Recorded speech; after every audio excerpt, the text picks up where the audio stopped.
We've got a question now from Edward. Where is Edward? Hi. Hi, Edward. Should pub staff be censored? Should pub staff be censored? Okay, whoa. No, Jojo, calm down. When it comes to drink, I'm very invested. I know. And I don't want to upset you. We should have put a trigger warning on that for you. Yeah, exactly.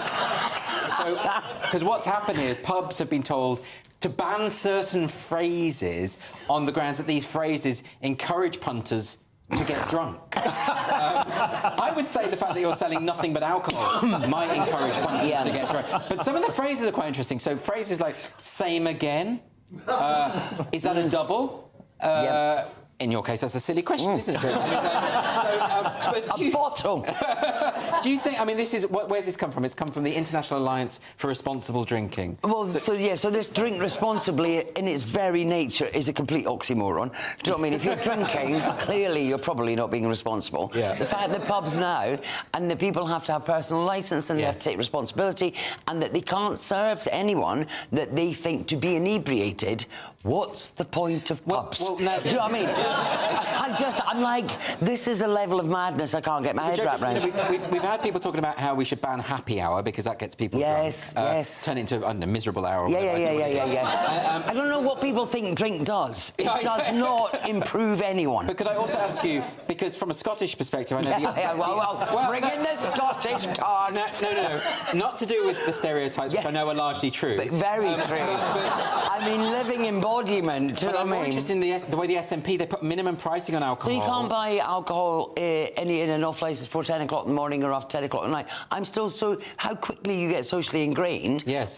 You can't drink outside, and so when I'm down south, I'm like, oh, can I take my drink outside? People look at me like I'm a lunatic. And then I go, so like, I'll go and buy some cans after here. Of course I will.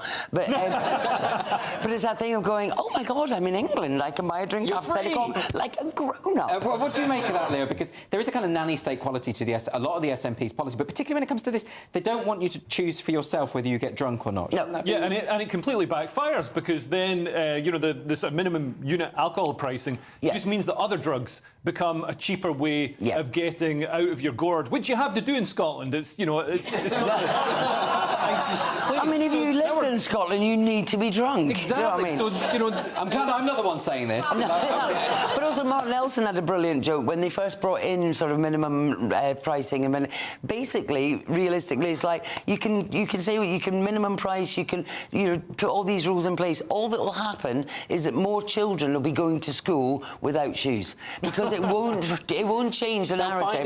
They'll find a way. People will still spend money on alcohol, and it'll just increase child poverty and all the rest of it. Actually, and the minimum pricing stuff tends to affect poorer families anyway. Insofar as absolutely. They're not putting a tax on champagne or the expensive drink. No.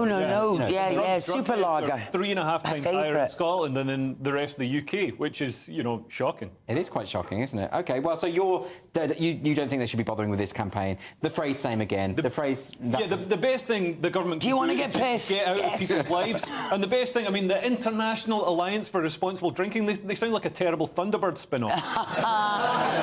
OK, well, look, next on Free Speech Nation, we're going to be talking about the satirical website The Babylon Bee, which is challenging a New York law that could criminalise satire as hateful speech. So I'm going to be talking to the Babylon Bee's CEO, Seth Dillon, next. Don't go anywhere.